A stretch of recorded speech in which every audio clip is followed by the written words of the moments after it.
Hello mga kulets! Kamusta na kayo? So, dito tayo sa bahay ngayon. Kahapon kasi nasa Commonwealth kami eh. Kaya hindi ako nakapag-vlog kasi bawal nga mag-video doon sa office nila busy. So, tingnan nyo yung panahon. Kahapon maulan eh, may bagyo. So, may bagyo ang pangalan ay Jenny. So, kung mapapansin yung mga kulets, palagi na lang tayong nandito sa bahay. Kasi ganito lang talaga yung gawain natin. Dito lang tayo sa bahay. Saka hindi kami gaano talaga naglalabas. Ewan ko, sanay kami na hindi naglalabas. Although minsan nakakainip. Lalakad lang kami dito sa ganyan. Kasi pag bumaba kami dun sa Rosario, matraffic na. Pag naglakad naman kami, pwede kami magbike kasi may bike kami ni Bugoy. Yan. Sige, mamayang hapon, magbabike tayo, tapos isama ko kayo mga kulets para makaikot kayo. Kasi although magbike kami, pag bumaba kami doon sa Rosario, traffic din. Diba? Tapos, wala dito talaga yung pwede kang mag-jogging. Ang joggingan pa doon pa sa may Wana. Bago makarating doon, traffic din dito. Kasi, although nakabike ka, hindi naman yan talaga yung bicycle, parang tricycle siya. Ay, tricycle, ano ba tawag dyan? Basta yung tatlong gulong. So, hindi ka pwede magsisingit din doon. So, pag matraffic dyan, talagang yung 2 lane, nagiging 3 lane. So, alam nyo na yan. Pero mamaya, try natin. Pag makakaikot tayo, why not? Sasama ko kayo.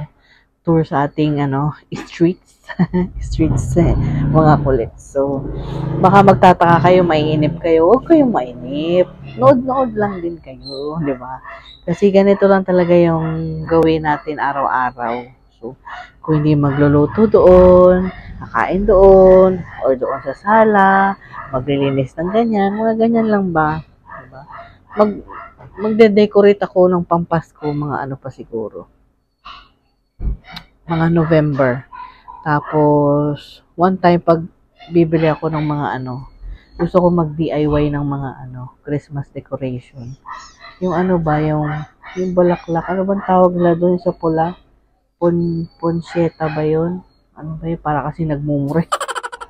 Yung flower na red. Basta yun, ang gagawin ko doon, basta makikita niyo sa video pag nag-DIY na ako. Diba? Para may mga ideas kayo. Para hindi kayo masyadong mapagastos sa mga Christmas decors, diba? So, yun. So, ngayon, dito lang muna ako, as usual. Kasasabi ko lang din mga kulets. Kulit no? Magugupit akong kuko. Yan. So, ilalagay. Meron doong daga na ipit. Naririnig ko umiiyak.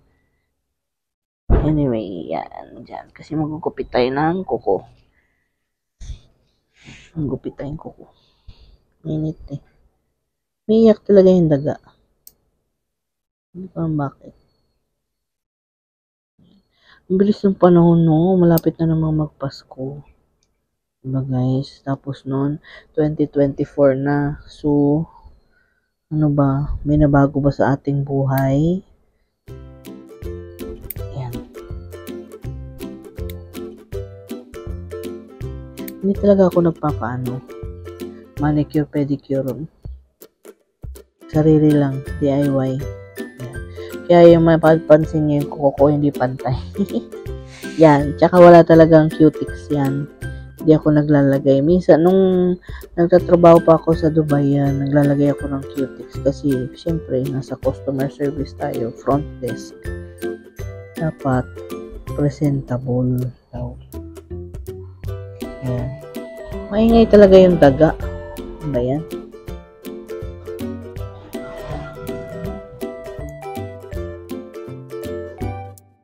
Pudpudin natin kasi ayaw ko lang may mahabang kuko. Pag feeling ko hindi ko nahawakan yung mga bagay-bagay pag mahaba yung kuko ko. So, ayan na yung hangin, no? Diba? Ayan na yung bagyo, nagbabadya na. Wala nang volcanic smog. Bagyo naman ang pumalit.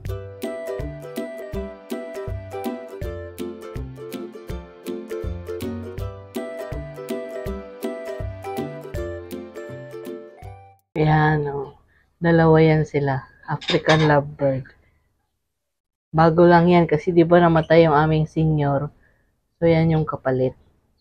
Mahihain eh, nagtatago pag may tao. Tatago doon sa ano. Ay, ayun, huli na. Nasaan na yung partner mo? Huwag mo ubusan ng pagkain, ha? Hatik kayo dyan. Nasaan na isa? Nagtago? Ayun. Ayun yung isa, oh. Ayun. Ayun sila, oh. Ayun. Yan, meron kami bagong lovebird. Andon. So, ang bili ni Papa dyan, 1,000. Partner na yan. Tapos may kasamang kulungan na maliit. Pero, yan na rin yung ginamit namin kulungan kasi yan, malaki talaga. So, meron na tayo ulit ngayong lovebird. So, kompleto na tayo ulit. May tayong lovebird, may manok, at may aso. Ah, diba? Ayun. Kaya lang mahihain eh, nagtatago pag ano. May tao, ayan o. Ayan o. Kulay orange, yellow, and green. Partner sila niya, babae, lalaki. Asan yung kulungan nilang nung binili 1,000? Ito yung kasamang kulungan. Yan. Ito. Maliit lang, di ba? Oh. Mas malaki pa yung kulungan natin. Dito, hindi sila ganong makakalipad dyan eh. Tsaka walang bahay na kasama. Mas okay pa rin yung kulungan natin doon. Kasi kasya dyan kahit na 6 o 8 ibon kasya dyan. Kasi malaki. O, diba? Tapos, ano pa ba? Yan. Nabudol. Doon niya sa may tangke niya nabili. Doon. 1,000. Okay na, may nagtitinda ka sa Facebook. Dalawang ganyan, 2,700. Yeah, 2,700. kilala ko siya. 500? Ah, may kasama siguro kasing kulungan. Kasi si Papa mo raw, tinanong daw niya. Oh. Sabi hindi pa raw niya kailangan. Ah, baka tinaasan niya. Sino? Hindi, iba yan, nagtitinda na yan. Ah, iba na. Iba yan, nagtitinda yan kasi tinanong ko nga, di ba yung nag-usap na kami kaya mo kasi di ka away. Oh. Akala ko sa inyo binili lang, hindi. Tinda lang yan sa amin ng walang thinking. Tinanong ko si Kuya kung gusto niya, sabi niya, hindi pa daw. Hindi pa eh, kasi nandun pa yung lovebird eh. Na, Patay na. ah, patay na. Ah, okay. Wala tayong magagawa doon. Yan, yun, nabili niya 1,000 pair. Pair na yun talaga. Kasi, hindi na sila tuloy single. Meron na siyang boyfriend. Nakatulong na si Papa mo kasi kailangan daw. Correct. Maingay pa rin yung daga. Kung naririnig nyo, maingay yung daga. So, see you later mga kulets. Hello mga kulets. Welcome back. So, ngayon, gagawa tayo ng buko salad kasi gusto yan ni Papa. So, nakabili na kami ng buko. Kasi may dumaan dito titinda ng buko. So, ayan. Nakabili kami ng 4 na piraso. Magkano? 135? Oo, kasi 25 isang tapos. Tapos yung sabaw, separate yun. Gagawin natin buko juice. Diba? So, meron tayong fruit cocktail. So, buksan ko muna itong mga lata bago ko kayo isama sa paggawa.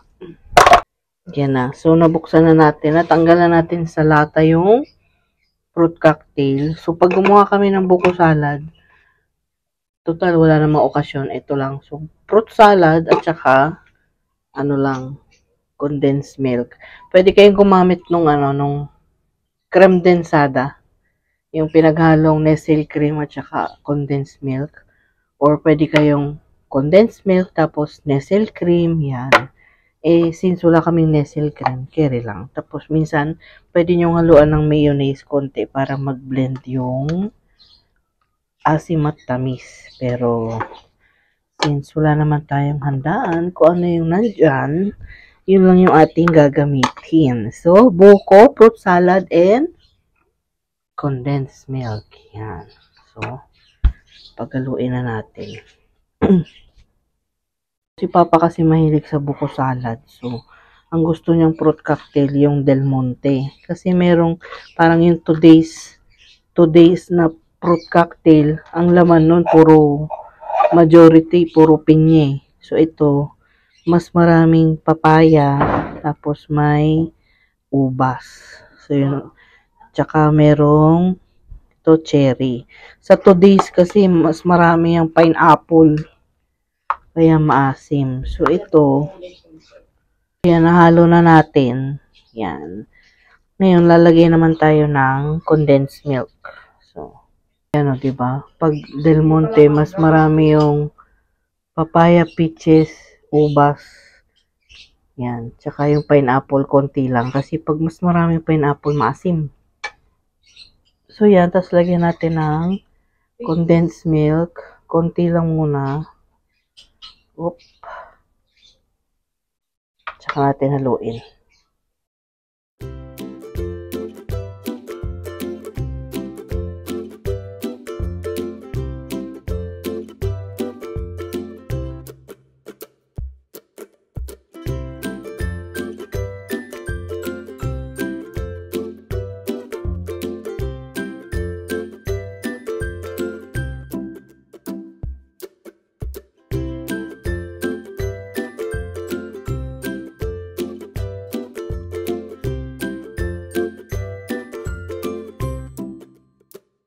Yan. So, gawa na yung ating buko salad. Lalagyan nyo ng Nestle cream, ha.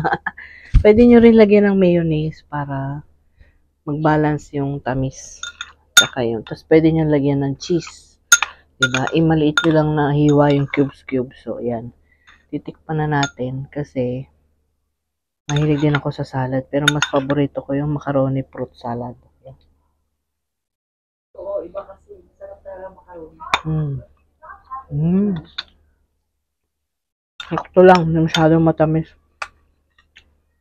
Masarap to pag malamig, kaya ilalagay natin siya sa freezer. Pag matamis kasi masyado, hindi na rin maganda. Gabi-busy. Iba pa rin talaga yung Del Monte. Mga fruit cocktail. Iba Del Monte yan?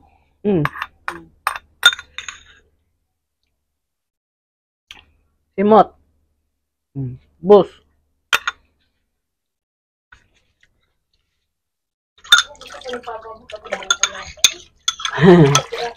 Kasi baka marami yung fruit salad. Sakto lang. Isang fruit cocktail lang yan kung sino. Tama lang. Isang fruit cocktail na gano'n ang size. Tapos 4 na buko. Yan. Yung buko nyo dapat yung malambot yung laman. Huwag yung parang nyug na sa tigas. Ayaw ko noon. Alam ni Kuya, maganda to si Kuya. Oo. Basta sasabihin nyo, pang buko salad, Kuya, yan. Parang pang-kopra yung dito, so okay na eh. So, kilala mo na, tsaka marunong siya The next day. Hello mga kulets! Dito tayo ulit sa Rosario na. Kanina traffic eh, sa Naiya exit. Ngayon, dito tayo sa traffic ng EDSA South Rosario. Tingnan nyo ah. Yan ang traffic, EDSA South. Diba? Dinaig pa nga EDSA. Buti nga kanina walang traffic sa Commonwealth. Doon lang sa may Fisher Mall. Tapos sa may Naiya exit. Tapos sa may SLEX bandang San Pedro.